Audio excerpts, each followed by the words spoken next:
नमस्कार बच्चों, मैं हूं दिनेश उपाध्याय। स्वागत करता हूं आपका ईडीएस एकेडमी में। देखो बच्चों, ये जो क्लास हो रही है ये हो रही है 9th class SST political science, जिसको सिविक्स भी कहते हैं।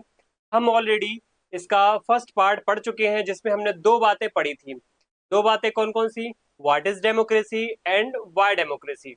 देखो बच्चों, ये जो पहला चैप्टर है, इस चैप्टर का नाम क्या है? What is democracy and why democracy, यानी कि डेमोक्रेसी क्या होती है और डेमोक्रेसी क्यों जरूरी है या क्यों है इम्पोर्टेंट। ठीक है, तो ये दो बातों को सिद्ध करने के लिए हमने दो क्वेश्चंस खड़े किए थे, एक प्रकार से चार क्वेश्चन खड़े किए थे, जिसमें दो क्वेश्चन के आंसर हमने पिछले पार्ट में डिस्कस कर लिए हैं। वो चार क्वेश्चन कौन कौन से थे? वो थे आपके, वो चार क्वेश्चन, एक तो महत्वपूर्ण रूप से व्हाट इज डेमोक्रेसी, आपको पता होना चाहिए व्हाट इज डेमोक्रेसी। दूसरा हमने पढ़ा था फीचर्स ऑफ डेमोक्रेसी, दूसरा हमने पढ़ा था फीचर्स ऑफ डेमोक्रेसी। ठीक है, तो ये भी हमने समझा था फीचर्स क्या है डेमोक्रेसी के। तीसरा, आज जो हमारा डिस्कशन होने वाला है, ये पार्ट फर्स्ट में ऑलरेडी मैं बता चुका हूं आपको। आप जाकर के पिछले वीडियो में देख सकते हो कि इसका पहला पार्ट क्या क्या बातें है ना, उसमें मैंने सिखाई है आप लोगों को। तीसरा जो डिस्कशन होने वाला है, पहला डिस्कशन दूसरा क्वेश्चन का डिस्कशन हम पहली क्लास में कर चुके हैं। तीसरा जो डिस्कशन है वो आज इस क्लास में होगा। वो है एक प्रकार से वाई डेमोक्रेसी, डेमोक्रेसी क्यों जरूरी है। और चौथा जो क्वेश्चन का आंसर है वो है broader meaning of democracy, broader meaning क्या है डेमोक्रेसी का, ब्रॉडर मीनिंग ऑफ डेमोक्रेसी। तो ये जो बातें हैं ये डिस्कस हमारे इस फर्स्ट चैप्टर में होने वाली है। देखो बच्चों, क्या है, अगर आपने डेमोक्रेसी चैप्टर को अच्छे से पढ़ा है तो एक बात आपके दिमाग में अच्छे से चली गई होगी, या आपने कहीं ना कहीं कहीं और जो दूसरी जगह से पढ़ा है या मेरे इस पहले पार्ट को देखा है, तो आपने एक बात बहुत अच्छे से नोटिस की होगी कि डेमोक्रेसी को अगर समझना है तो इसको जीना पड़ेगा। Live the democracy. अगर आपने इसको जी लिया, अच्छे से जी लिया, मतलब आपने इसको फील कर लिया, अनुभव कर लिया, एक्सपीरियंस कर लिया प्रैक्टिकल फॉर्म में, तो आप क्या कर पाओगे, इस कॉन्सेप्ट को बहुत अच्छे से समझ पाओगे। ठीक है, तो मेरी एक बात बहुत महत्वपूर्ण तरीके से याद रखो कि हर एक चीज को आज हम क्या है एग्जाम्पल के थ्रू समझेंगे। पिछली क्लास में भी हमने एग्जाम्पल के थ्रू समझा, आज भी हम एग्जाम्पल्स पढ़ेंगे, बहुत सारी स्टोरीज पढ़ेंगे, कहानियों के माध्यम से समझते हैं इसको। तो देखो बच्चों, इसमें क्या है कि जो वाई डेमोक्रेसी है इसका आंसर हमें कैसे मिलेगा? इसका आंसर हमें मिलेगा कुछ महत्वपूर्ण बातों के आधार पे। कौन सी महत्वपूर्ण बातें? जैसे आप इस फोटो में देख रहे हो, क्या आपको दिख रहा है यहाँ पे? फोटो के माध्यम से आपको दिख रहा होगा कि जनरल इलेक्शंस, ठीक है, और ये जनरल इलेक्शन में देखो ये रैली चल रही है। क्या चल रही है? रैली चल रही है। आप इस एनिमेशन के थ्रू समझ सकते हो, अलग अलग पार्टीज, देखो यहाँ पे कुछ लोग वोट डाल रहे हैं, फिर वोट का अपना फोटो शेयर कर रहे हैं। तो एक बहुत बड़ा पॉइंट ये होता है डेमोक्रेसी में, पहली पिछली क्लास में भी बता चुका हूँ, ये पहली क्लास कह सकते हो आप, पार्ट वन कह सकते हो, उसमें बता चुका हूँ।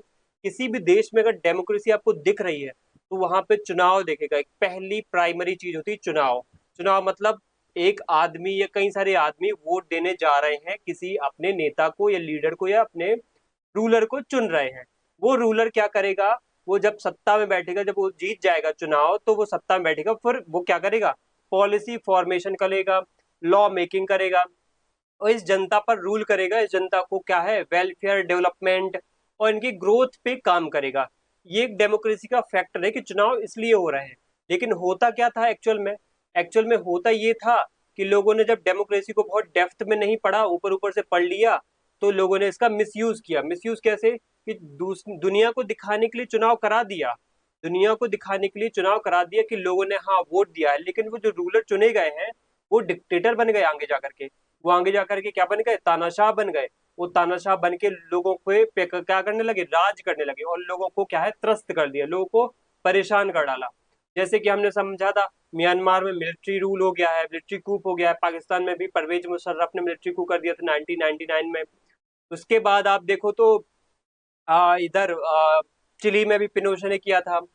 उसके अलावा आप जिम्बाब्वे में देख लो तो वहाँ पे फ्री एंड फेयर इलेक्शन नहीं हो रहे हैं, हो रहे हैं तो कहीं ना कहीं वहाँ पे डर्टी पॉलिटिक्स खेली जा रही है। या फिर बहुत सारे ऐसे क्या है, जैसे मैक्सिको में डर्टी पॉलिटिक्स वाला मुद्दा हमने पढ़ा था। उसके बाद हमने जैसे जिम्बाब्वे में एक मुद्दा पढ़ा था कि वहां पे क्या करते वहां के डिक्टेटर एक जो अपनी पार्टी है उस पार्टी को बहुत ज्यादा जो अलग अलग जो संगठन है उनके माध्यम से डर्टी पॉलिटिक्स खेल करके उनके माध्यम से जो अलग अलग जो फंडिंग है वो करके अपने आप को घोषित कर लेते कि मैं इलेक्टेड हूँ, जबकि वो इलेक्टेड नहीं है। वो करते क्या है, एक और महत्वपूर्ण बात मैं यहाँ पे बोलना चाहूंगा, वो क्या करते हैं, संविधान ही बदल देते हैं। वहाँ पे जजेस को नुकसान पहुंचाते हैं, वहाँ पे मीडिया को नुकसान पहुंचाते हैं, जो उनके खिलाफ बोलता है उनको क्या है, मार डालते हैं या फिर उनको नुकसान पहुंचाते हैं। तो क्या ये सही बात है? जनता ने चुना, लेकिन आपको चुन करके भेजा है कि आप जनता को क्या दो, वेलफेयर दो, उनका कल्याण करो, उनका डेवलपमेंट करो। जनता यही तो चाहती है। लेकिन ये कर क्या रहे हैं, ये हमारा नुकसान पहुंचा रहे हैं, हमें नुकसान पहुंचा रहे हैं। तो क्या ये डेमोक्रेसी है? बिल्कुल नहीं। इसीलिए सिर्फ चुनाव होना डेमोक्रेसी नहीं होता है, इलेक्शन होना डेमोक्रेसी नहीं होता है। अगर डेप्थ में जाओगे तो फ्री एंड फेयर इलेक्शन होना, रूल ऑफ लॉ होना, उसके बाद one person one vote one value होना, उसके बाद डिसीजंस जो होते हैं वो इलेक्टेड रूलर्स के द्वारा अगर लिए जा रहे हैं, तो वो डेमोक्रेसी कहलाएगी। चार फीचर्स हमने पढ़े थे पिछली क्लास में, वो इसके एग्जांपल्स भी देखे थे।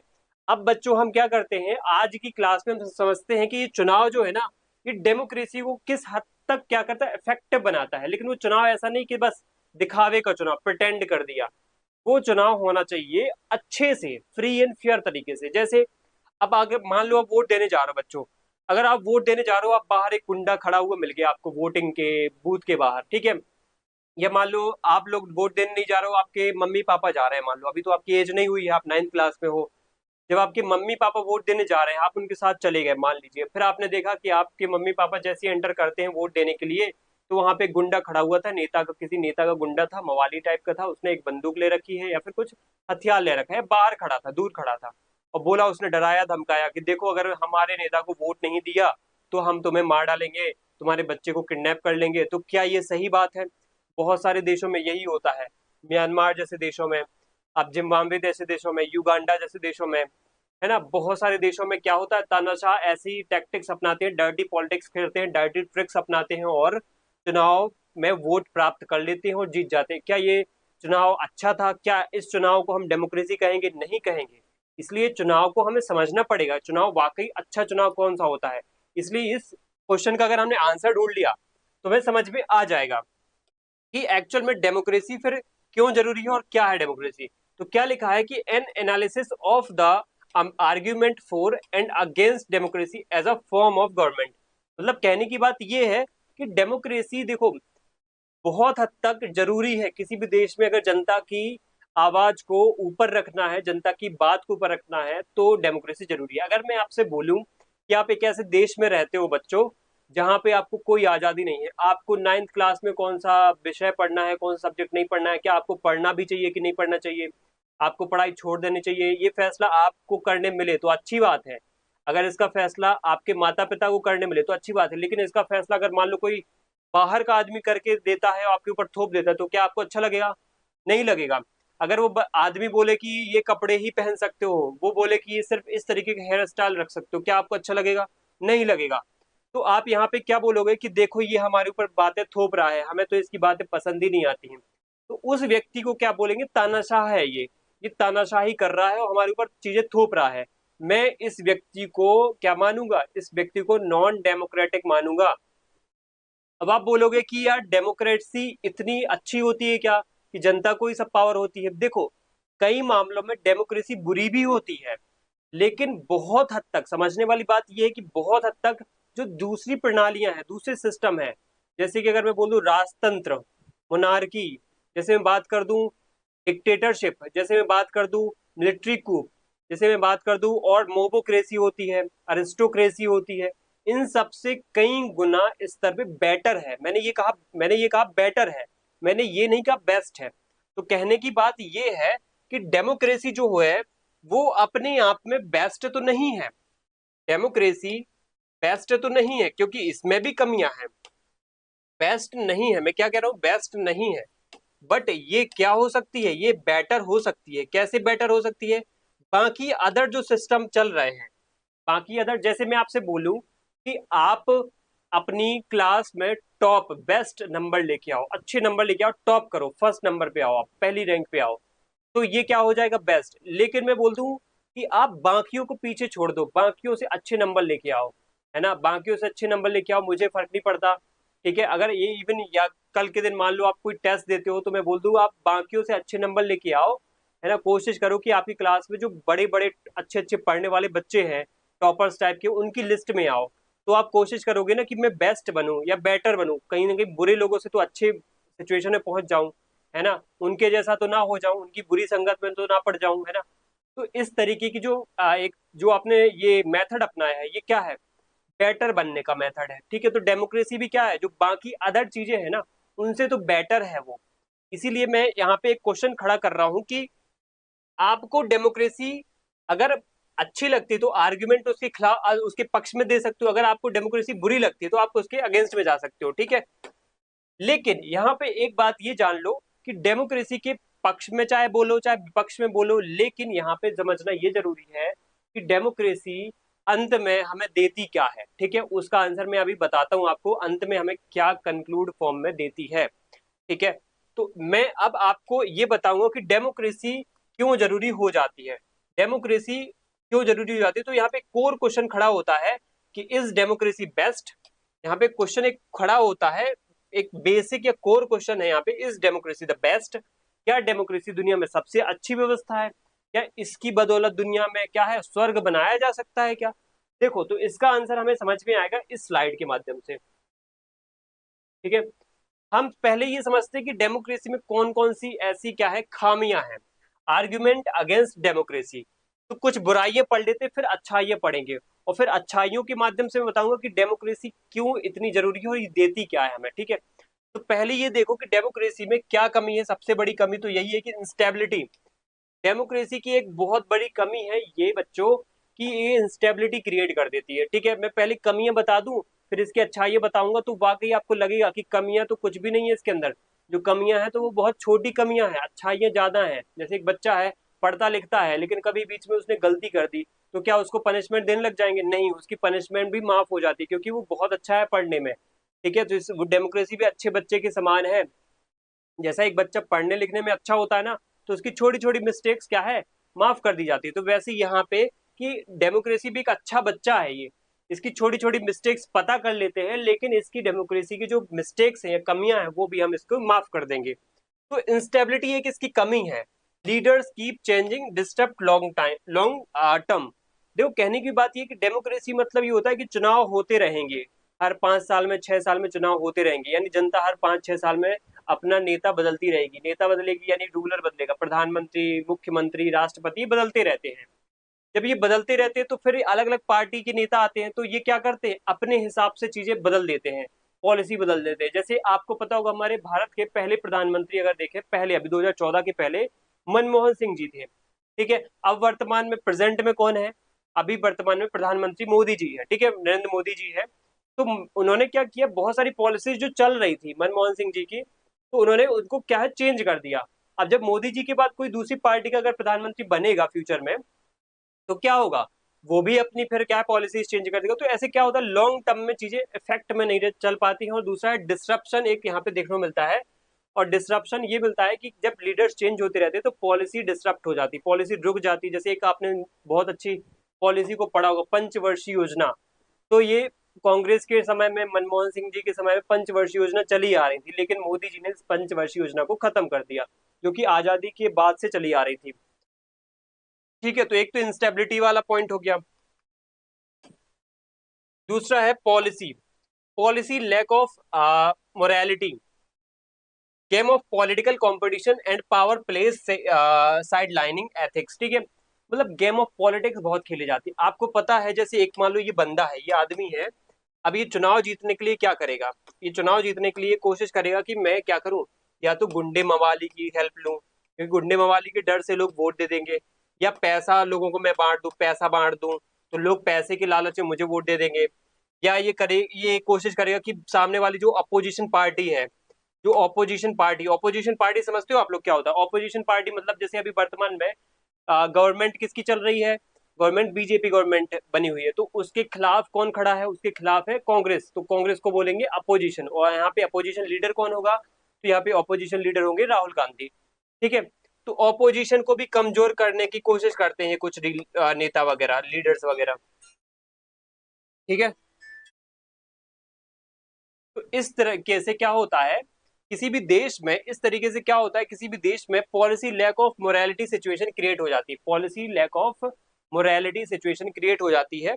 और ये क्या होता है, उस देश में लीडर्स के लिए एक नुकसानदायक, या फिर उस देश में डेमोक्रेसी के लिए एक नुकसानदायक सिचुएशन बन जाती है। ठीक है, अब हम आगे समझते हैं कि और क्या क्या प्रॉब्लम्स हो जाती हैं। ठीक है, और क्या क्या प्रॉब्लम्स इसमें देखी जाती हैं डेमोक्रेसी के अंतर्गत, वो देखी जाती हैं। एक तो ये हमने देख ली इंस्टेबिलिटी, ठीक है, पॉलिसी लैक ऑफ मोरालिटी। उसके बाद है डिलेज, बहुत ज्यादा डिलेज भी होते हैं। जब डेमोक्रेसी होती है ना, तो डेमोक्रेसी में क्या होता है बच्चों कि हर चीज, हर फैसला हर एक नेता से पूछा जाता है। देखो मैं आपको बताता हूँ, जैसे ये मान लो पार्लियामेंट है, पार्लियामेंट में लोकसभा चल रही है। अब पार्लियामेंट में आपको पता है 545 के आसपास क्या है हमारे देश में सांसद है, ऐसे हर एक सांसद बैठा हुआ है। मान लो 545 सांसद ऐसे बैठे हुए हैं, ये लोकसभा की बात कर रहा हूँ। अब हमारे देश में डेमोक्रेसी होने की वजह से क्या होता है, हर एक जो लॉ बनता है या जो भी कानून पास होता है, कोई बिल पास होता है, तो हर एक मेंबर से पूछा जाता है कि आप सहमत हो या नहीं हो। तो आप बताओ 546 लोगों से जब पूछेंगे, वो जब सहमत होंगे तभी वो बिल पास होगा, तभी वो लागू होगा, फोर्स में आएगा।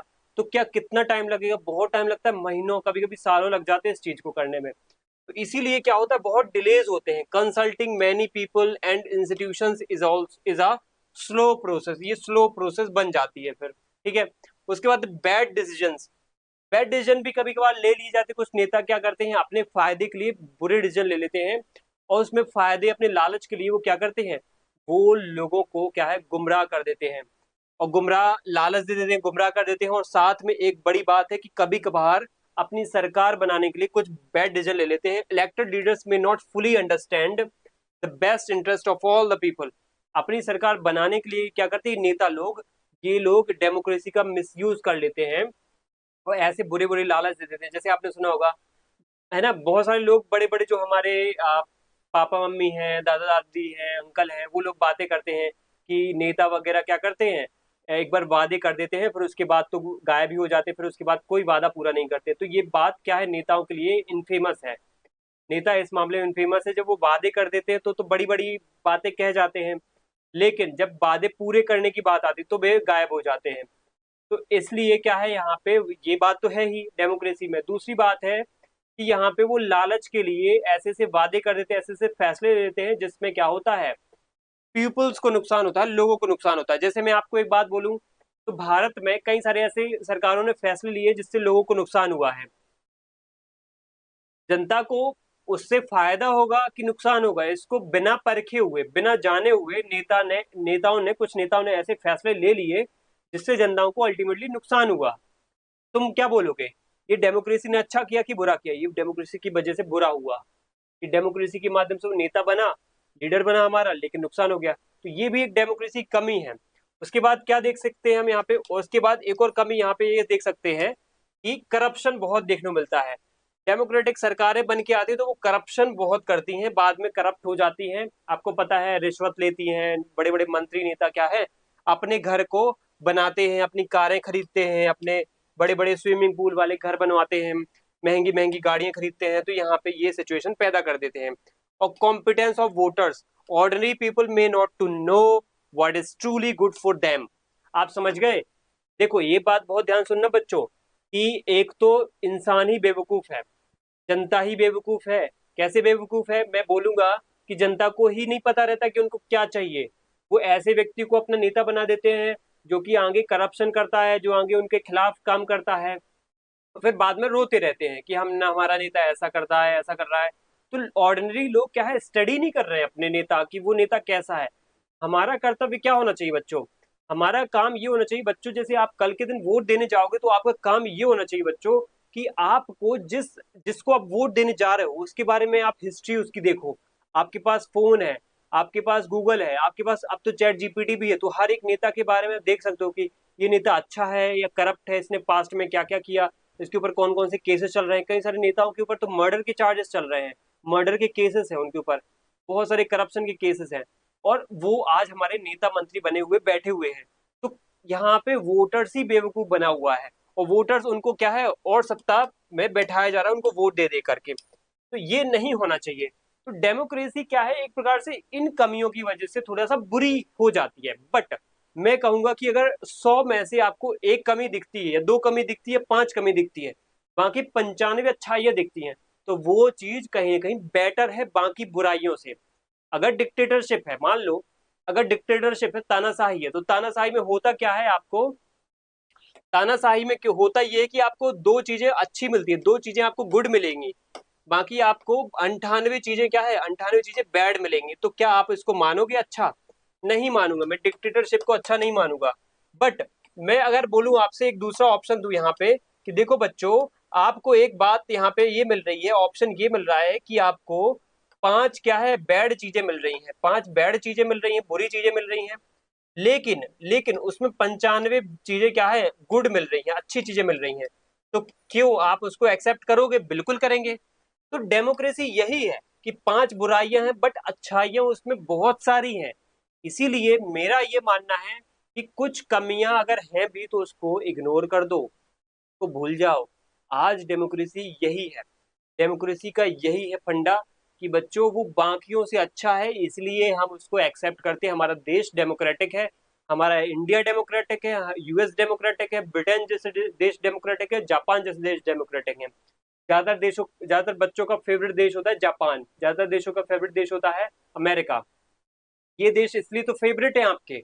आपने एक चीज नोटिस की, आपके फेवरेट क्यों है? क्योंकि ये डेमोक्रेटिक है। ठीक है बच्चों, तो आप एक बात यहाँ पे ये समझो कि जो देश डेमोक्रेटिक होता है उसमें अच्छाइयाँ ज्यादा दिखती हैं, बुराइयां कम होती हैं। लेकिन बुरी जैसे डिक्टेटरशिप हो गई या मोनार्की हो गई, उनमें बुराइयां ज्यादा होती है, अच्छाइयाँ कम होती है। इसलिए हम डेमोक्रेसी को उनसे आगे रखेंगे। आप समझते हैं कि इसमें democracy is not a magical solution. देखो कितनी अच्छी बात लिखी है कि डेमोक्रेसी एक मैजिकल सॉल्यूशन नहीं है कि जिसमें सब कुछ अच्छा ही अच्छा हो। कोई जादू थोड़ी है कि उसमें जो भी आए बात सब अच्छी हो। नॉट एंडेड पावर्टी, पावर्टी खत्म नहीं कर सकती है ना? अगर अच्छे रूलर्स चुन के नहीं आए, चाहे कितना भी फ्री एंड फेयर इलेक्शन करवा लिया हो, चाहे कितनी भी अच्छे चुनाव करवा लिए हो, लेकिन अगर रूलर क्या है, 5वीं फेल है मान लो, आप बात समझ रहे हो?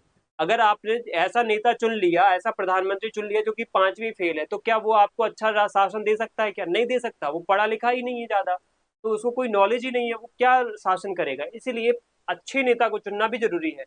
तो डेमोक्रेसी मतलब ये नहीं कि अच्छा चुनाव हो जाएगा तो अच्छे लोग आ जाएंगे तो फिर पावर्टी, गरीबी, समस्याएं खत्म हो जाएंगी, नहीं। अच्छे लोग भी चुनना जरूरी है। वो अच्छी व्यवस्था, अच्छे चुनाव के माध्यम से चुन करके आया जाना जरूरी है वहां पे। अब यहाँ पे ये समझते हैं कि not guarantee democratic decision will be good. ये भी नहीं कह सकते कि डेमोक्रेटिक तरीके से जो डिसीजन लिए जा रहे हैं वो गुड ही होंगे, अच्छे ही होंगे। कभी कभार उनका जो प्रभाव है वो गलत भी हो जाता है, बुरा भी हो जाता है। जैसे आपको एक बात बोलूं, तो डेमोक्रेटिक तरीके से क्या हुआ, हमारी सरकार बनी, प्रधानमंत्री मोदी जी की सरकार बनी। उन्होंने फैसला लिया क्या कि हम 3 फार्म लॉज लाएंगे। बट कुछ किसानों को बुरा लगा वो, और उन्होंने प्रोटेस्ट किया, कुछ किसान मारे भी गए, कुछ किसानों ने बहुत प्रोटेस्ट किया, उसमें बहुत सारे लोग, उसमें क्या है, बहुत ज्यादा इंटरप्शन हुआ, बहुत ज्यादा दिक्कतें आई। तो कह सकते हैं कि यहाँ पे गुड डिसीजन था कि नहीं, वो बात अलग है। लेकिन यहाँ पे एक प्रॉब्लम तो क्रिएट हो गई, एक कियोस तो क्रिएट हो गया यहाँ पे। ठीक है,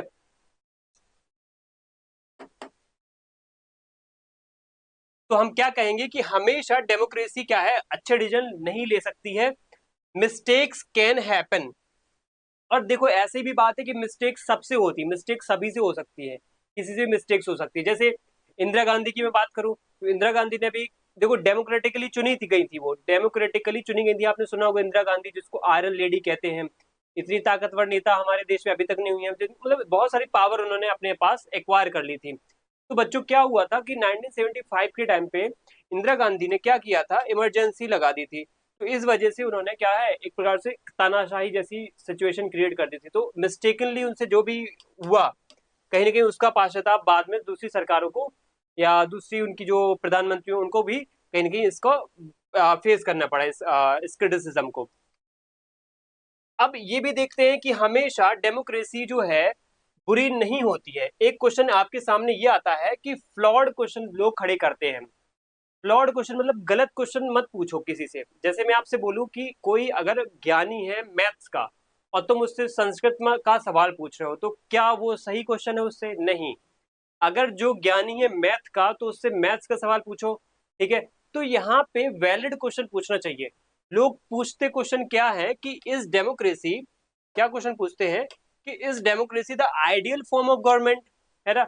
अब देखो, अगर मैं आपसे बोलूं बच्चों कि आप इस धरती पर स्वर्ग लाना चाहते हो, स्वर्ग, ठीक है, स्वर्ग आप जानते हो, हेवन, है ना। हम सब बोलते हैं ना कि स्वर्ग में बहुत सब सुविधाएं होती हैं, सभी के पास सोने के घर होते हैं, सभी के पास बड़े बड़े रथ होते हैं, सब अमीर होते हैं, कोई गरीब नहीं होता है, सब करोड़पति होते हैं, ऐसा होता है स्वर्ग। सबके पास बहुत बढ़िया बढ़िया जीवन होता है, लाइफ होती है, स्टैंडर्ड ऑफ लिविंग होती है उनके पास। तो क्या मैं उसको बोलूंगा कि वो स्वर्ग है? बिल्कुल बोल दूंगा, ठीक है, हमने सबने सुना है ऐसा, हम मानते हैं। तो क्या इस तरीके की जो ये आइडियल सिचुएशन है डेमोक्रेसी से बनाई जा सकती है क्या इस धरती पर? देखो, ऐसी बात अगर डेमोक्रेसी से एक्सपेक्ट करोगे तो ये संभव नहीं है, ठीक है। क्या ये डेमोक्रेसी संभव है कि स्वर्ग हम बना सकते हैं इस धरती पर? नहीं। स्वर्ग जैसी सरकार अगर आपको इस धरती पर बनानी है तो कोई भी ऐसी व्यवस्था इस धरती पर अभी तक नहीं आई है। अभी तक कोई भी ऐसी इतनी अच्छी व्यवस्था इस धरती पर नहीं आई जिससे आप इस धरती पर ऐसी सरकार, ऐसे नेता, ऐसे मंत्री चुन लो, बना दो, रूलर्स बना दो, लीडर्स बना दो, जो आपको इस धरती को स्वर्ग बना दे, इतना डेवलप कर दे कि इस धरती को स्वर्ग बना दे, अपने देश को स्वर्ग बना दे। ऐसा कोई भी देश अभी तक नहीं बन पाया है। हाँ, उन अमीर देशों का छोड़ दो, स्विट्जरलैंड, डेनमार्क, नॉर्वे वगैरह, वो क्या है, डेवलप्ड देश है, ठीक है। फिर भी वो हर चीजें परफेक्ट नहीं है, कोई भी देश ऐसा परफेक्ट नहीं है, ठीक है, वहां पे भी प्रॉब्लम्स है, कुछ ना कुछ स्तर पे प्रॉब्लम्स है।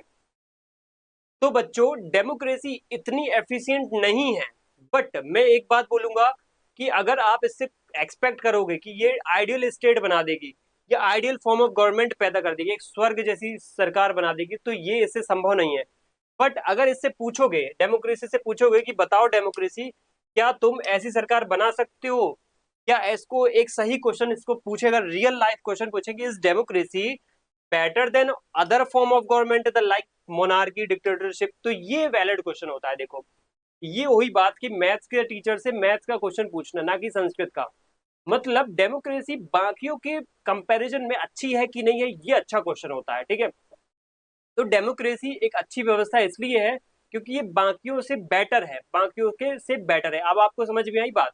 इसीलिए मैंने स्टार्टिंग में कहा था कि ये बेस्ट नहीं है अपने आप में, ये स्वर्ग पैदा नहीं कर सकते इस धरती पे, बट इस धरती पर बाकी व्यवस्थाओं से, डिक्टेटरशिप जो कि आप देख सकते हो चाइना में, जो कि आप नॉर्थ कोरिया में किंग जोंग उन के रूप में देख सकती हो, अब म्यांमार में आप मिलिट्री को देख सकते हो, पाकिस्तान में जैसे आपने जनरल मुशर्रफ को देखा था, आपने चिली में पिनोशे को देखा था। तो ये लोग डिक्टेटर हैं। आपने सऊदी अरब में प्रिंस सलमान को देखा, जो कि एक मोनार्क है, ठीक है। तो कई देशों में मोनार्क होते हैं, ब्रुनेई में भी एक मोनार्क बैठा हुआ है, राजा बैठा हुआ है। तो राजा वाला सिस्टम जो हजारों साल पहले चल रहा था, वो आज भी कुछ देशों में चल रहा है। तो ये सही है क्या? ये तो और बुरे होते हैं, इनको मन करता है तो ये कभी भी किसी को कोड़े पड़वा देते हैं, किसी को भी फांसी पे लटकवा देते हैं, चाहे उसने अपराध किया हो या ना किया हो। तो आप इसको अच्छा मानते हो क्या? नहीं मानते हो। डेमोक्रेसी में कम से कम इतना तो होता है कि आपको अपनी बात रखने का मौका मिल जाता है, आपको अपने लीडर चुनने का मौका मिल जाता है। तो democracy is better than other types of system of governments like monarch, like dictatorship, ठीक है। तो आप समझ गए होंगे कि इसीलिए बेस्ट मानी जा, सॉरी, बेटर मानी जा सकती है। अब मैं आर्ग्यूमेंट दूंगा आपको कि वो 5 बुराइयों को आप अब इग्नोर कर दो, 95 अच्छाइयों को देखो डेमोक्रेसी की। कौन सी 95 अच्छाइयां?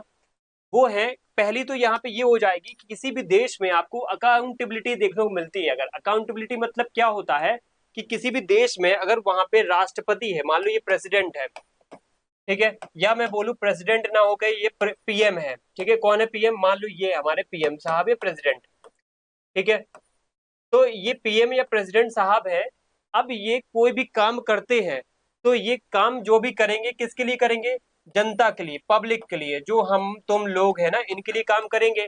तो अगर इनसे कोई भी गलती हो जाती है तो ये अकाउंटेबल होंगे। अकाउंटेबल मतलब जवाबदेह होंगे, ठीक है। हिंदी में इसको कहते हैं जवाबदेह। मतलब जवाब देना पड़ेगा आपको। जैसे आपको पता होगा कि कई सारी सरकारों ने कुछ ऐसे काम किए थे, कुछ ऐसे गतिविधियां की थी, उन्होंने बाद में जवाब दिया कि देखो हमने ये किया था, इसलिए किया था, ठीक है। आपको पता होगा अमेरिका जैसे देश भी, इंडिया जैसे देश भी, बड़े बड़े देशों के प्रधानमंत्री, राष्ट्रपति भी जब कोई काम करते हैं तो उसके जवाब देते हैं। वो कहाँ देते हैं वो जवाब? आप बोलोगे जवाब कहाँ देते हैं, हमें तो नहीं सुना, हमने कभी नहीं सुना। वो जवाब देते हैं वो संसद में, पार्लियामेंट में। पार्लियामेंट आपने सुना होगा, लोकसभा राज्यसभा का नाम। तो पार्लियामेंट में जाकर के वो क्या देते हैं, लोकसभा में और राज्यसभा में जाकर के वो आंसर देते हैं। अब अगर मैं बोलूँ कि डिक्टेटरशिप जहाँ पे है, जहाँ पे मोनार्की है, अगर उस राजा ने कोई गलत काम भी किया, अगर आपने क्वेश्चन खड़ा कर दिया कि आपने ऐसा काम क्यों किया, उस राजा से पूछ लिया, वो आपका सर कलम करवा देगा, वो आपको क्या है फांसी दिलवा देगा, वो आप कुछ भी नहीं कर पाओगे, है ना। अब मान लो जैसे मैंने ये प्रधानमंत्री और राष्ट्रपति बना दिया, मान लो अगर मान लो मैं नॉर्थ कोरिया में होता बच्चों, और मैं बोल देता कि ये किम जोंग की तस्वीर है, मुझे अभी मरवा देता। आप बात समझ गए, मतलब मैं इस तरीके का पोर्ट्रेट भी वो बना करके बोल देता क्लास में, तो भी वो मरवा देता, वो इतना खतरनाक आदमी है। और वो उसकी जैसी कोई हेयर स्टाइल रख लेता है तो उसको मरवा देता है, उसके जैसे कोई कपड़े पहन लेता है तो उसको किडनैप करवा लेता है और मरवा देता है। इतना खतरनाक डिक्टेटरशिप है वो। तो इसीलिए क्या है, अकाउंटेबिलिटी बिल्कुल नहीं है वहां पे। इसलिए डेमोक्रेसी क्या लेकर के आती है, डेमोक्रेसी आपको क्या लेकर के आती है, अकाउंटेबिलिटी लेकर के आती है, जो कि जवाबदेह बनाता है। आपका लीडर कुछ भी गलत सही करेगा, आंसर देगा। वो कहाँ आंसर देगा, जहां पे आपके लीडर्स संसद में बैठे हुए हैं, पार्लियामेंट में बैठे हुए हैं, वहां आंसर देगा वो। अब अगला यहाँ पे फैक्टर ये है कि एग्जांपल जैसे चाइना का देखो। चाइना में एक बार क्या हुआ था, 1958 61 में फेमाइन आया था। फेमाइन मतलब लोग भुखमरी से मर रहे थे, लोग भुखमरी, लोगों के पास खाने के लिए कुछ नहीं था, लोग हंगर से मर रहे थे। वो हंगर से मर रहे थे, कितने लोग आप एक्सपेक्ट कर सकते हो कितने मरे थे। 1958 1961 के बीच में लगभग 3 करोड़ के आसपास लोग मारे गए थे इसमें। अब आप बताओ कि ये हंगर क्यों आया। अब मैं आपसे अगर क्वेश्चन पूछूं, ये हंगर की जैसी सिचुएशन चाइना में क्यों बनी, तो वहां पे जो वहां का राष्ट्रपति था, वहां का जो तानाशाह था, उसके पास जब लोग गए कि ये सर हंगर क्यों आ गया हमारे आपके देश में, और आप हमारे देश में इतने 3 करोड़ से ज्यादा लोग क्यों मर गए, तो उस वहां का जो तानाशाह था उसका नाम था माओ जेडोंग। क्या नाम था, माओ जेडोंग। इस माओ जेडोंग से जब ये क्वेश्चन किया गया तो इसने बोला कि तुम मुझसे क्वेश्चन करोगे, मरवा दिया। समझ में आई बात, अकाउंटेबल ही नहीं है वो। उसने क्या किया, मरवा दिया, खत्म। 3 करोड़ में एक और मर गया तो क्या दिक्कत है, जब 3 करोड़ तो और मर ही गए हैं तो एक और सही। तो जिसने क्वेश्चन किया उनके खिलाफ उनको भी मरवा दिया, यानी कि कोई अकाउंटेबिलिटी नहीं होती है। अब वही बात मैं इंडिया की करूं, इंडिया में भी एक टाइम पे अकाल आया था 1960s के टाइम पे, जब हमारे देश का एक तो युद्ध भी चल रहा था चाइना के साथ, और उसी टाइम पे हमारे देश में भुखमरी का माहौल ही बन रहा था। 1962 के आसपास की बात करूं मैं, 62 की बात कर रहा हूँ, 61 62, ठीक है, तब की 1961 62। तब यहाँ पे क्या हुआ था, हमारे इंडिया की बात करें तो इंडिया में भी फेमाइन जैसी सिचुएशन, लोग भुखमरी से मर रहे थे, ठीक है। तो उस समय युद्ध भी हुआ था भारत का चाइना के साथ। तो उस स्थिति में क्या हुआ था, इंडिया की गवर्नमेंट ने, भारत में भी लोग मारे गए थे भुखमरी की वजह से बंगाल के एरिया में, तो भारत की सरकार ने बकायदा आंसर दिया था। जब उनसे क्वेश्चन पूछा गया तो आंसर दिया उन्होंने कि देखो हमारी ये गलती थी, हमने पर्याप्त ध्यान नहीं दिया खेती पे, हमने पर्याप्त खाना के लिए जो अलग अलग गेहूं चावल है उगाए नहीं है, उत्पादन नहीं किया, प्रोडक्शन नहीं किया, इस वजह से लोग मारे गए हो, युद्ध भी हुआ है यहाँ पे। यानी कि हमने लोगों को आंसर दिया है बकायदा सिस्टमेटिक ढंग से। नेहरू सरकार थी वहां पे, तो नेहरू जी ने इंडिया पे जब 1961 में ये अकाल पड़ा था, फेमाइन आया था, तब उन्होंने बकायदा आंसर दिया था। यानी ये कहलाता है अकाउंटेबिलिटी, क्योंकि इंडिया क्या है, डेमोक्रेटिक देश है। अगर मैं ऐसे ही आगे और भी फीचर्स देखो कि किस प्रकार से डेमोक्रेटिक जो देश होते हैं वो किस तरीके से अच्छी बातें लेके चलते हैं, वो होता है, दूसरा है डिसीजन मेकिंग। किसी भी देश में अगर आप डिसीजन मेकिंग जो क्वालिटी है वो देखो, और वो क्वालिटी एक नहीं, एक व्यक्ति नहीं, मैनी पीपल्स आर इन्वॉल्व। जब किसी देश में कोई फैसला लिया जाता है तो वहां पे बहुत सारे लोगों से पूछ के लिया जाता है। तो आप क्या बोलोगे, डेमोक्रेसी। हमने पढ़ा था ना, डेमो मतलब लोग, क्रेसी मतलब पावर या रूल। तो बहुत सारे लोगों के पास जब रूल करने की पावर होती है, रूल करने की उनके पास क्षमता होती है, तो उसको बोलते हैं डेमोक्रेसी। तो डेमोक्रेसी में जब हर फैसला बहुत सारे लोग मिलके करें तो हम कहेंगे डिसीजन मेकिंग पावर क्या है, लोगों में बटी हुई है, लोगों के पास है, इसीलिए उस देश में डेमोक्रेसी होगी। और डेमोक्रेसी से अच्छी बात है कि लोगों के पास शक्ति होती है। तीसरी बात यहाँ पे होती है मैनेजिंग कन्फ्लिक्ट। किसी भी देश में अगर डेमोक्रेसी होती है तो कन्फ्लिक्ट जैसी सिचुएशन पैदा होती है तो उसको मैनेज भी कर लिया जाता है। लेकिन अगर मान लो चाइना में, नॉर्थ कोरिया में अगर कन्फ्लिक्ट पैदा हो गया तो तुम्हें बताओ कौन मरेगा यहाँ पे, जो सामने वाला आदमी है ना, जिसने क्वेश्चन पूछा है वो मर जाएगा। वो पता भी नहीं चलेगा दूसरे दिन उसको जिंदा है कि मरा है, वो गायब हो जाएगा। गायब होते वहां पे लाश भी नहीं मिलती, आपको पता होगा नॉर्थ कोरिया में खासतौर पे। तो यहाँ पे अगर इंडिया में, यूएस में आपको पता है, अगर कोई क्वेश्चन तुम प्रधानमंत्री राष्ट्रपति से करोगे, अगर मैं इसी लेक्चर में प्रधानमंत्री जी को कुछ बोल दूं मान लो, मुझे कुछ नहीं होगा, क्योंकि ये देश क्या है, डेमोक्रेटिक है। हमारा देश क्या है, डेमोक्रेटिक है। अमेरिका में कोई भी प्रधान राष्ट्रपति वहां पे ट्रंप के खिलाफ कुछ ही बोल दे तो कुछ नहीं हुआ, क्योंकि हम क्या है, डेमोक्रेटिक है। हम अपने जो लीडर्स हैं उनको क्रिटिसाइज कर सकते हैं, उनकी कमियां गिना सकते हैं।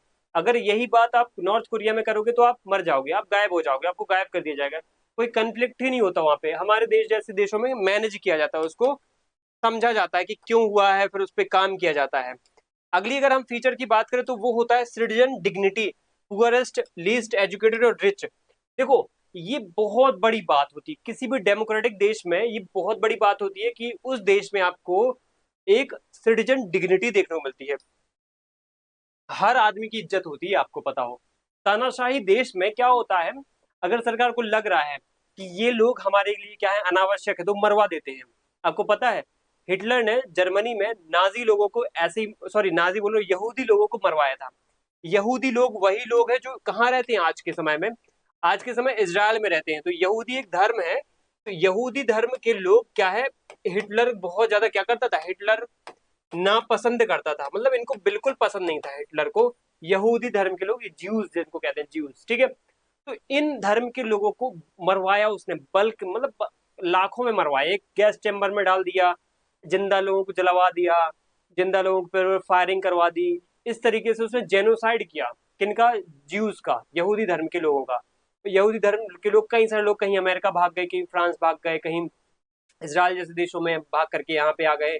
तो ऐसे क्या है, ये लोग भागे। तो इस यहाँ पे बात ये समझ में आती है कि यहाँ में जर्मनी जैसे देश में, जहाँ पे जब हिटलर का शासन था, हिटलर जैसे तानाशाह का शासन था, तो वहां पे सिटीजन की डिग्निटी का कोई अस्तित्व नहीं था। सिटीजन की डिग्निटी का कोई महत्व नहीं था। डिग्निटी मतलब होती है इज्जत, डिग्निटी मतलब होती है आपका जीवन का अधिकार, डिग्निटी मतलब होती है आपके जीवन का गरिमापूर्ण होना। अगर आप घर में रहते हो, वो आपको ना तो खाना दिया जाता है, ना आपसे कुछ पूछा जाता है, ना आपको मतलब कोई महत्व नहीं दिया जाता, तो आप बोलोगे मेरी तो कोई डिग्निटी ही नहीं, मेरी तो कोई घर में कोई इज्जत ही नहीं है, मुझे तो ऐसे ही भगा देते हैं कहीं से भी, कोई भी आके डांट के चला जाता है, कोई भी आके मार मार के चला जाता है, ठीक है। तो क्या ये अच्छा जीवन होता है क्या, मुझे बताओ। ये डिग्निटी नहीं होती है। डिग्निटी मतलब होता है कि आपको इज्जत से घर में रखा जाए, इज्जत से प्यार से रखा जाए, सब कुछ फैसिलिटी दी जाए, है ना। वही बात अगर हम देश में करें, जैसे भारत में आपको अच्छे से किसी भी स्कूल में जा सकते हो, पढ़ सकते हो, कोई भी कॉलेज में जा सकते हो, कोई भी कॉलेज में कोई भी सब्जेक्ट पढ़ सकते हो, है ना। आपको आज़ादी है, आप आईटी जेई में कर सकते हो, आप नीट कर सकते हो, आप चाहो तो सीए भी कर सकते हो, ठीक है, किसी फील्ड में भी जा सकते हो। तो ये क्या है, आज़ादी है, हर एक सिटीजन को डिग्निटी है, वो कुछ भी कर सकता है अपनी फील्ड में जिसको उसको करना है। लेकिन जहाँ पे तानाशाही होती है वहां पे क्या किया जाता है, वहां पे मार दिया जाता है। अगर आपको पसंद नहीं आया, उस वहां के देश के तानाशाह को पसंद नहीं आया कि ये टाइप, इस टाइप के लोग हमें पसंद नहीं है, जैसे ज्यूज पसंद नहीं थे हिटलर को, उसने मरवा दिया। अब जैसे आप जाओगे कहाँ पे, आप जाओगे नॉर्थ कोरिया में, तो वहां पे कोई अमेरिकन देख गया नॉर्थ कोरिया में, तो अमेरिकन लोगों को इतना मारा जाता है, मरवा दिया जाता है, ठीक है। तो इस तरीके की जो हरकतें होती है, ये हरकतें तानाशाही देशों में देखी जाती हैं। लेकिन अगर डेमोक्रेसी है, तो डेमोक्रेसी में सिटीजन की डिग्निटी को महत्व दिया जाता है, चाहे वो कितना भी गरीब हो, चाहे वो कितना भी अनपढ़ हो, लीस्ट एजुकेटेड हो, चाहे कितना भी अमीर ही क्यों ना हो। अमीर, गरीब, अनपढ़, पढ़ा लिखा, सब बराबर होते हैं इस देश में, जहाँ पे डेमोक्रेसी होती है। और लास्ट यहाँ पे एक बात और करेंगे हम, कि किसी भी देश में अगर आपको डिग्निटी, सॉरी, डेमोक्रेसी समझनी है, तो वहां पे सेल्फ करेक्शन भी आपको देखने को मिलेगा। सेल्फ करेक्शन मतलब आप गलत अगर कर रहे हो तो उसमें बदलाव भी कर सकते हो, अपने आप को करेक्ट भी कर सकते हो। जो डिक्टेटरशिप वाले देश होते हैं, जहाँ पे मोनार्की होती, वहां पे आपने कोई एक बार गलती कर दी ना, दोबारा कोई चांस है आपको, लग सकता मतलब सोच सकते हो कि आपको दोबारा चांस मिलेगा क्या, नहीं, चांस ही नहीं है कि आपको एक दोबारा मौका मिलेगा कि आप उसको सुधार सको। तो गलतियां अगर हो गई ना, तो आप बस खत्म आपकी लाइफ।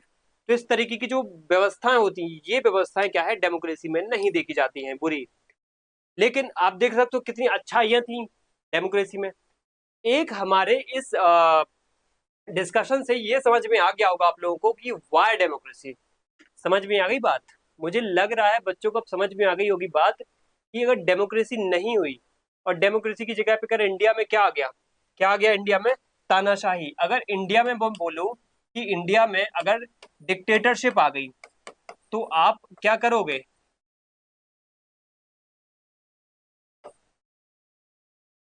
आप सबसे पहले तो क्या हो जाओगे, एक बंध जाओगे, कुछ चीजों में बंध जाओगे, फंस जाओगे। अगर डेमोक्रेसी आ गई तो आपको खुलापन मिल जाएगा, आजादी मिल जाएगी। अब आप बताओ, दोनों में से क्या चुनोगे।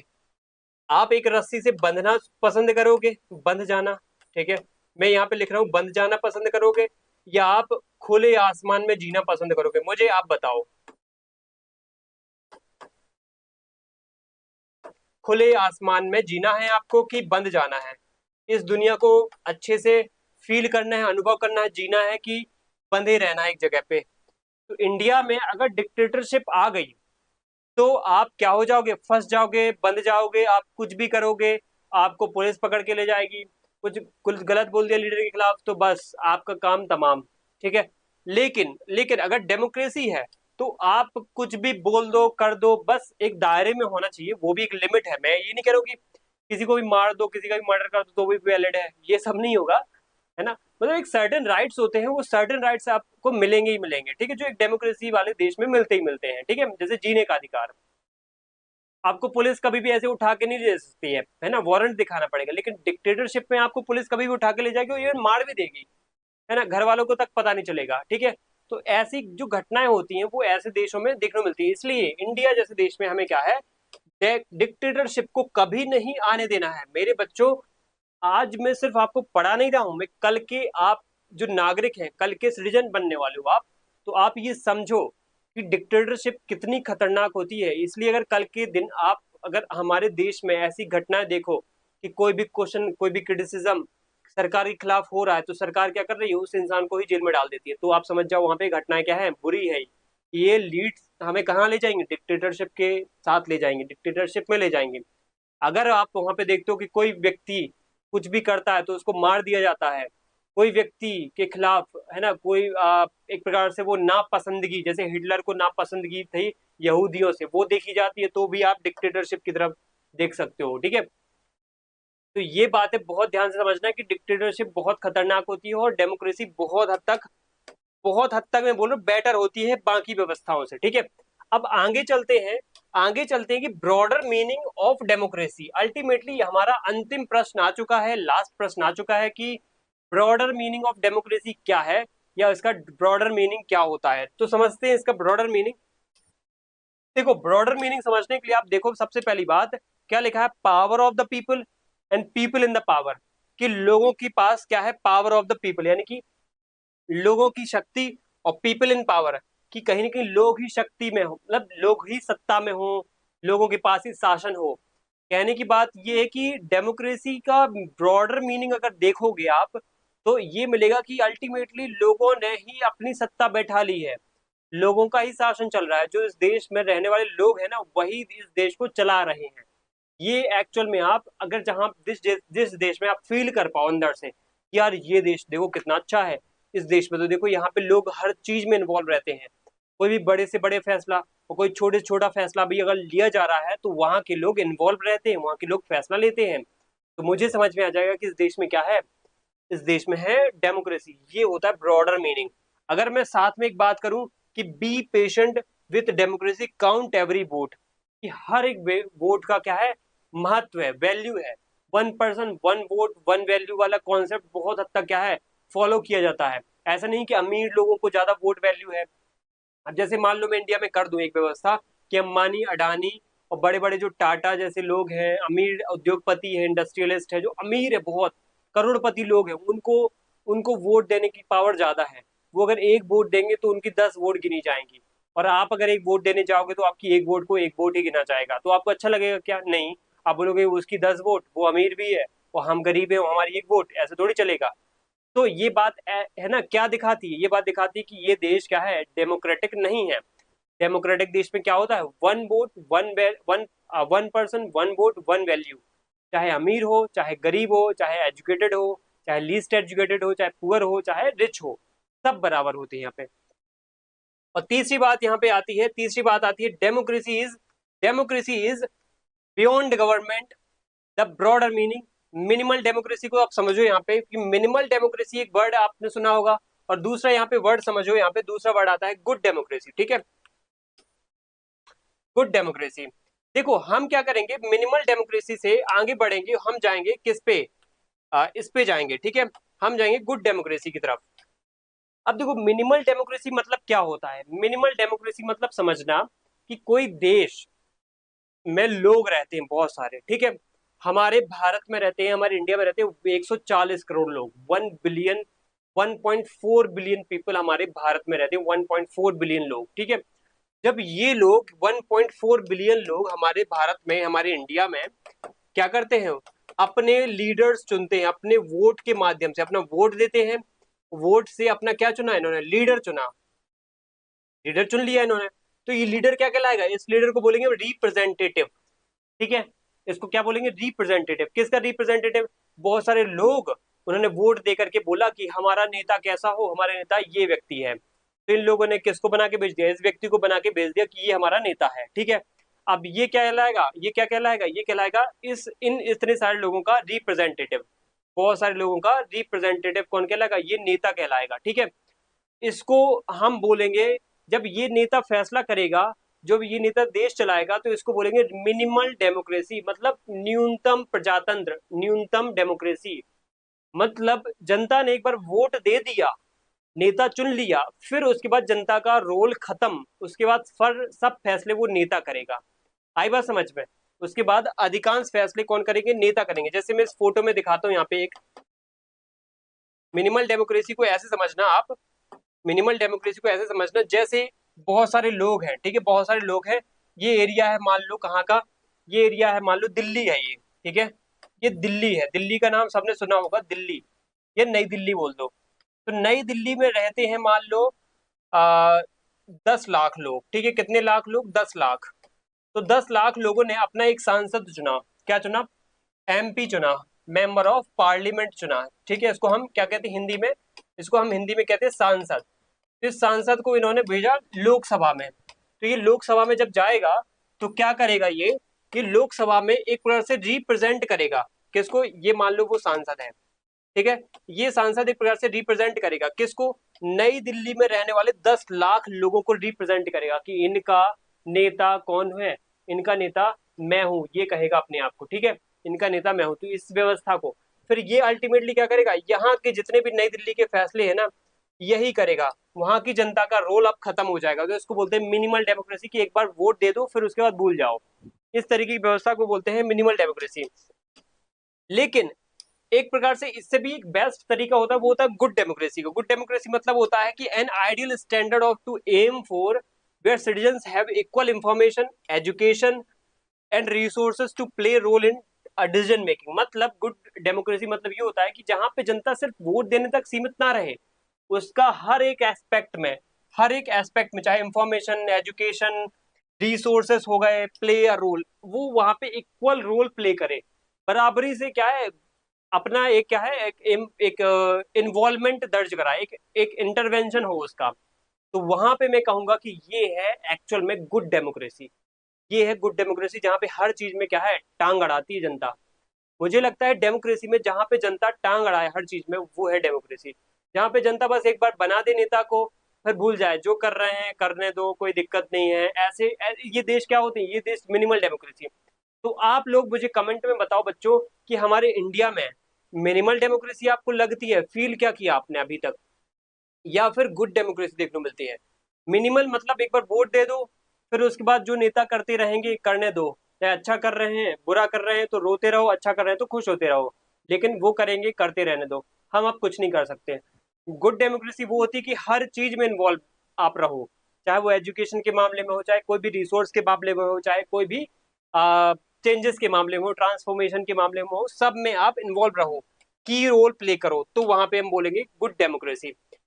तो आप मुझे बताओगे कि इंडिया किस में आता है, इंडिया क्या इसमें आता है, मिनिमल डेमोक्रेसी में या फिर गुड डेमोक्रेसी में।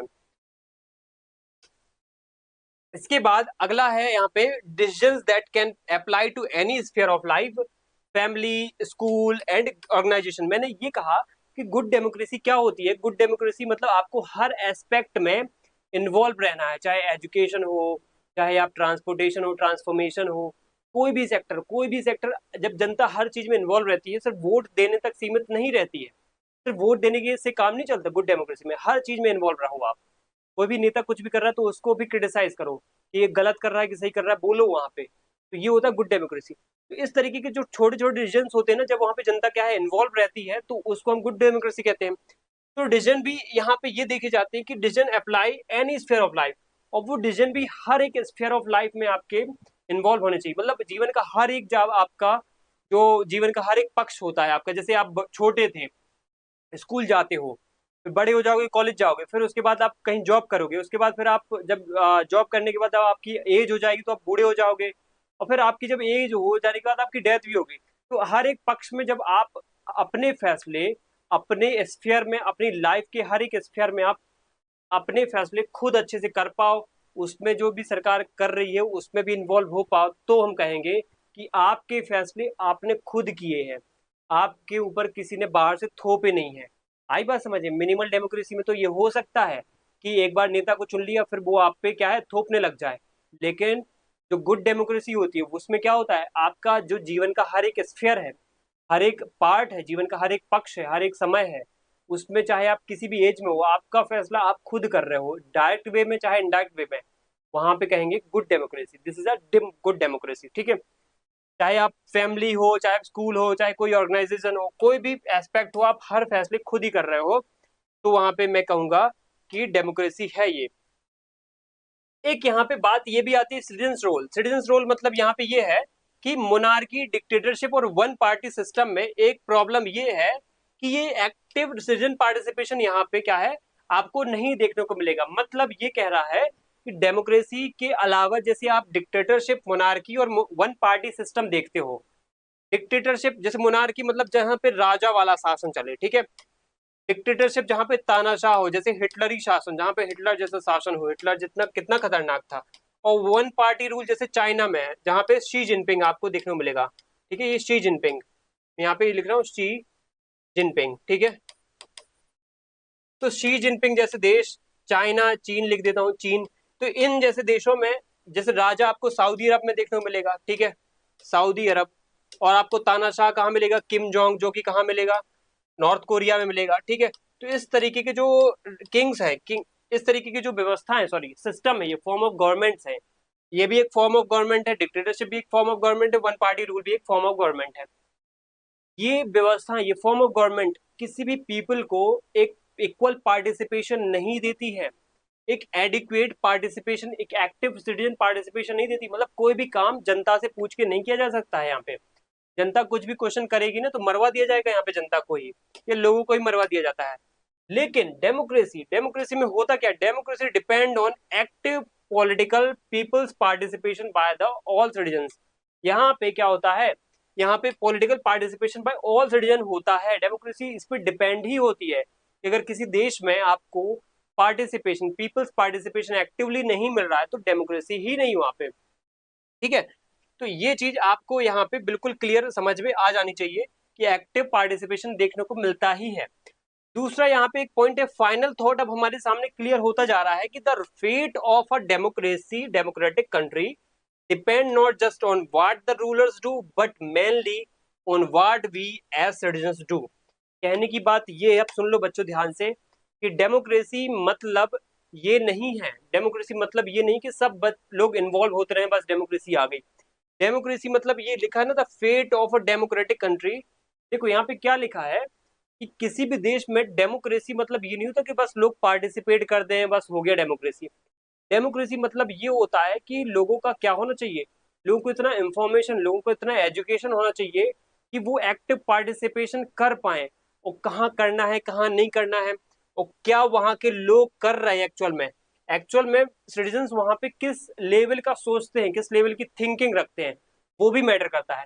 किसी भी देश का फेट, फेट मतलब भविष्य, किसी भी देश की दिशा जो है ना किस पे डिपेंड करती है, कि वो किस दिशा में जाएगा, वहां के लोगों पे डिपेंड करती है। आपको बता दूं मैं, अगर मैं बोल दूं कि भारत के लोग ये तय कर ले कि हमें तो क्या है डिक्टेटरशिप ही चाहिए, तो ऑटोमेटिक आ जाएगी डिक्टेटरशिप। यहाँ के लोग डिसाइड कर ले कि हमें तो क्या है मोनार्की ही चाहिए, तो आ जाएगी। यहाँ पे राजाओं, यहाँ सॉरी यहाँ पे लीडर्स, यहाँ पे रूलर्स की कोई हिम्मत नहीं है, यहाँ पे वो डिक्टेटरशिप खुद ही अपनी दम पे ले आए। जनता की बदौलत यहाँ पे कोई भी व्यवस्था आएगी तो जनता की बदौलत ही आएगी। आपको मैं एग्जांपल बताता हूँ, अभी हाल में नेपाल में क्या है, नेपाल का एग्जांपल देता हूँ। नेपाल देश आपको पता है हमारा पड़ोसी देश है, ठीक है। तो इस नेपाल देश में हुआ क्या, इसमें चल रहा है डेमोक्रेसी, यानी कि यहाँ पे प्रधानमंत्री, राष्ट्रपति क्या बनता है, जनता के चुनाव से बनता है, यानी डेमोक्रेटिक देश है ये। लेकिन यहाँ के लोग अब डिमांड कर रहे हैं कि इनको मोनार्की चाहिए, ये बोल रहे हैं कि हमें वापस से राजा वाला सिस्टम चाहिए, राजा हमारा होना चाहिए, जो चुनाव वुनाव नहीं चाहिए हमें। तो मतलब जनता ही अल्टीमेट फैसला करती है। The fate of the democratic government is depend on not just what the rulers do, वहां पे रूलर्स क्या कर रहे हैं क्या नहीं कर रहे हैं ये बहुत बाद की बात है, इस पे डिपेंड नहीं करता है। डिपेंड असलियत में ये करता है कि वहाँ के सिटीजन्स क्या चाहते हो, क्या कर रहे हैं वहाँ पे। अगर मैं खुद ही बोल दूं, हमारे जैसे लाखों लोग बोल दे कि नहीं हमें तो डेमोक्रेसी नहीं चाहिए, हमें तो डिक्टेटरशिप ही चाहिए, तो ऑटोमेटिक डिक्टेटरशिप आ जाएगी। रूलर्स तो बैठे हुए हैं इस चीज को लाने के लिए। वो तो एक्चुअल में जनता का डर है, जनता से डरते हैं एक्चुअल में रूलर्स, है ना। जनता विरोध कर देगी, जनता प्रोटेस्ट कर देगी, तो वो इस प्रोटेस्ट से डर रहे हैं। ठीक है, तो ये यहाँ पे एक प्रकार से कंक्लूजन हमने समझ लिया कि सिटीजन का क्या है, एक बहुत बड़ा रोल होता है।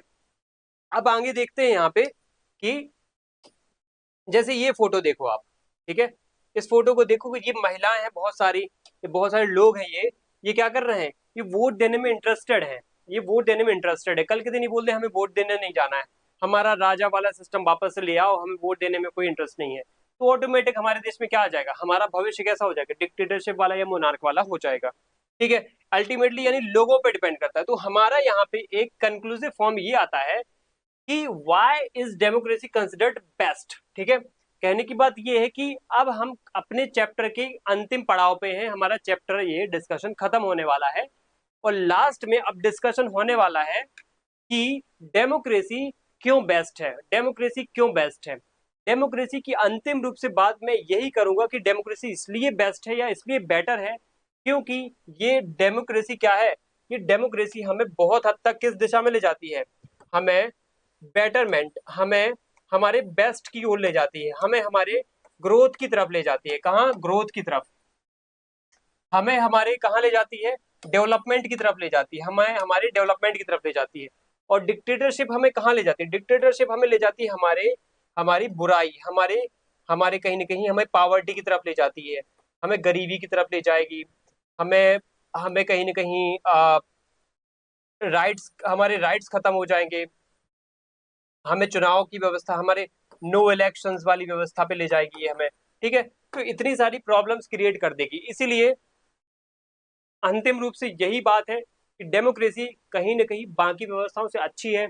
इस वजह से मैं इसको क्या है, प्रेफर करूंगा, मैं पर्सनली इसको प्रेफर करूंगा, मतलब बच्चे भी प्रेफर करेंगे, लोग भी प्रेफर करेंगे, जिस देश में है ना हम रहते हैं वहां पे ज्यादातर लोग इसलिए इस व्यवस्था को प्रेफर करते हैं, हम इसको पसंद करते हैं। अब बात आती है कि जो ये देश हमारा भारत है, ठीक है, या हम कहें कि किसी भी देश जो कि बाकी जो डेमोक्रेटिक देश है, वहां पे आपको अगर डेमोक्रेसी मतलब देखने को मिल रही है तो बहुत सारी ऐसी बातें हैं जो आपको बहुत ही कॉमन तरीके से सभी देशों में देखने को मिलेगी। और वो कंक्लूसिव फॉर्म में बार बार यही कहती है, कंक्लूसिव फॉर्म में बार बार वो हर एक देश में जहाँ पे डेमोक्रेसी है वो बात, वहां पे हर एक बात एक कॉमन देखने को जो मिलती है वो ये मिलती है कि ये परफेक्ट सॉल्यूशन तो नहीं है हर एक प्रॉब्लम का, बट ये क्या है, बट ये क्या है, बेटर है, बाकियों से तो बेटर ही है। बाकियों से बेटर मतलब ये बाकी जो है ना डिक्टेटरशिप और भी अल्टरनेटिव है उनसे तो बेटर ही है। यहाँ पे बेटर चांस आपको मिलते हैं गुड डिसीजन लेने में, यहाँ पे अकाउंटेबिलिटी भी होती है हर एक पीपल के प्रति, सरकार की। ठीक है, a way to manage social diversity peacefully, यहाँ पे हर एक कल्चर को बराबर इज्जत मिलती है, ऐसा नहीं कि यहूदी है तो मरवा दिया हिटलर जैसे। ठीक है, mechanism to correct its own mistake, ऐसा नहीं कि आपने कोई गलती कर दी तो बस काम खत्म, खेल खत्म, आपको अपनी कोई भी गलती का यहाँ पे क्या है सुधार करने का मौका मिलता है। ठीक है, ये भी है। अब मोर डिग्निटी टू ऑल सिटीजन्स, ठीक है, तो ये बात भी है कि लोगों को इज्जत से उस देश में रहने को मिलता है, लिबर्टी होती है, इनको आजादी होती है, अपने पसंद से वो रह सकते हैं, जी सकते हैं, कर सकते हैं, कोई भी काम कर सकते हैं। तो ये एक कंक्लूसिव फॉर्म है कि why is democracy is the best. ठीक है, तो यहाँ पे हमें समझ में आ गया होगा। हमने अभी क्लास 9th का पॉलिटिकल साइंस का जो एसएसटी सब्जेक्ट में पॉलिटिकल साइंस है उसका 9th क्लास का फर्स्ट चैप्टर देखा है, what is democracy and why democracy, जिसमें 4 क्वेश्चन अराइज हुए थे। पहला क्वेश्चन क्या था, पहला क्वेश्चन था हमारा इसका कि व्हाट इज डेमोक्रेसी, दूसरा क्वेश्चन था कि फीचर्स ऑफ डेमोक्रेसी, ठीक है, क्या फीचर्स हो सकते हैं, तीसरा है व्हाई डेमोक्रेसी, और चौथा क्वेश्चन इसका हो सकता है यहाँ पे क्या, चौथा क्वेश्चन क्या हो सकता है यहाँ पे, क्या देखा हमने कि a broader meaning of democracy. तो इस प्रकार से हमने चारों क्वेश्चन के आंसर अब कर लिए हैं। उम्मीद करता हूँ आपको समझ में आया होगा। हमने बहुत सारे एग्जांपल्स देखे हैं, समझे हैं। अगर कोई आपको डाउट होता है तो आप हमें क्या है कमेंट बॉक्स में बता सकते हैं, और अगली क्लास में मैं क्या करूंगा उसका आंसर आपके सामने रख दूंगा। और यहाँ पे लास्ट में एक आपको यहाँ पे एक एक्स्ट्रा बेनिफिट है कि आप इस मैप को देखो, बहुत अच्छे से दिख रहा होगा। इस मैप को देखने के बाद अब इस मैप को अच्छे से आप समझो किस देश किस तरीके से इस देश में, सॉरी अलग अलग देशों में आपको क्या मिल रही है, डेमोक्रेसी देखने को मिल रही है। ठीक है, ये देखो अभी 1922 चल रहा है, 1942 चल रहा है, 62 आ गया देखो, फिर 82 आ गया है, फिर 92 आ गया है, फिर देखो 2002 आ चुका है, फिर 2012 आ चुका है, फिर 1842 आ चुका है। देखो 1842 में कितने कम देशों में, ये जो ब्लू कलर से हाईलाइट हो रही है वो डेमोक्रेटिक गवर्नमेंट है। आप ये पूरे वर्ल्ड का मैप देखो सबसे पहले, और वर्ल्ड में देखो कि जहां पे ब्लू ब्लू कलर दिख रहा है वो डेमोक्रेटिक देश बन रहे हैं। अब यहाँ पे डेट्स देखना कि 2012 तक कितने देश बन चुके हैं, लेकिन 1842 में कितने कम देश थे डेमोक्रेटिक, 62, फिर 82 में कितने हो गए, फिर 1902 में कितने हो गए, फिर 1922 में कितने हो गए, फिर 42 में कितने हो गए, फिर 62 में यहाँ पे देखो कितने हो गए हैं, फिर यहाँ पे 92 में कितने हो गए हैं, 2002 में कितने हो गए, फिर 12 में कितने हो गए, फिर 40 यहाँ पे 42 वापस से आ जाता है। तो ये क्या दिखाता है, ये दिखाता है कि डेमोक्रेसी कैसे इवॉल्व हो रही है, कैसे अलग अलग देशों में विस्तारित हो रही है। इंडिया का देखो, इंडिया में कब आता है, आप देखना इंडिया में कब आया है, 1962 के बाद, मतलब पहले ही आ गया है। यानी कि हम कहेंगे कि इंडिया में जो डेमोक्रेसी आई है वो 1947 में, मतलब हम 47 में आजाद हुए, तो 1950 में जब हमारा कॉन्स्टिट्यूशन इन फोर्स में आया, जब हमारा संविधान लागू हुआ 26 छब्बीस जनवरी 26 1940 1950 में जब हमारा संविधान लागू हुआ, तब ये व्यवस्था हमें डेमोक्रेटिक अपने देश में देखने को मिली। यहाँ पे हमारी इस क्लास का एक प्रकार से एंड हो जाता है। वो आपको ये समझ में आ गया कंक्लूसिव फॉर्म में कि how democracy conquered the world, किस प्रकार से इस डेमोक्रेसी ने इस दुनिया को जीत लिया और इस दुनिया का दिल जीत लिया, और इस दुनिया में हर एक देश में अब डेमोक्रेसी आ चुकी है। कुछ देश ऐसे हैं जहाँ पे अभी नहीं है, लेकिन वहां पे भी आ सकती है। तो यहाँ पे क्लास का एंड है, और अब एक प्रकार से हमारे इस चैप्टर का भी एंड हो चुका है, आप देख सकते हो। ठीक है यहाँ पे, तो थैंक यू सभी को, जय हिंद।